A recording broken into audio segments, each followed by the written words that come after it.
Hi all, இன்றைக்கி நம்ம கம்பு குக்கீஸ் எப்படி பண்ணுறதுன்னு பார்க்கலாம். அதுக்கு ஃபஸ்ட்டு பட்டர், ப்ரௌன் சுகர், பாதாம், ஏலக்காய், கோகனட் ஃப்ளார், கம்பு ஃப்ளாருங்க. ப்ரௌன் சுகர் தனியாக பவுடர் பண்ணி வச்சுக்கோங்க. அடுத்து பாதாமையும் ஏலக்காயும் தனியாக பவுடர் பண்ணி வச்சுக்கோங்க. பட்டரையும் ப்ரௌன் சுகரையும் நல்லா ஹேண்ட் வச்சு விஸ்க் பண்ணணுங்க, ஒரு க்ரீமி கன்சிஸ்டன்சி வர அளவுக்கு.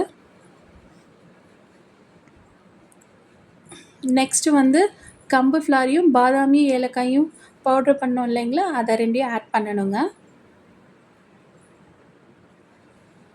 நல்லா மிக்ஸ் பண்ணிக்கோங்க. மிக்ஸ் பண்ணிவிட்டு ஹேண்ட் க்ளவுஸ் கூட போட்டுட்டு நீங்கள் ஒரு டோ மாதிரி நல்லா பிசைஞ்சு எடுத்துக்கலாங்க.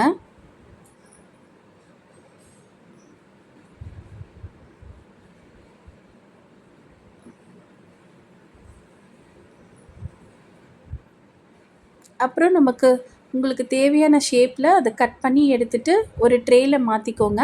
அதுக்கு மேலே கோகனட் ஃப்ளார் வந்து லைட்டாக ஆட் பண்ணிக்கோங்க. இப்போ ஓடிஜியில் வந்து 180 டிகிரி செல்சியஸில் 20 மினிட்ஸ் பேக் பண்ணி எடுத்தால் கம்பு குக்கீஸ் ரெடிங்க. ரொம்ப டேஸ்ட்டாக இருக்கும். ட்ரை பண்ணி பாருங்கள். தேங்க்ஸ் ஃபார் வாட்சிங்.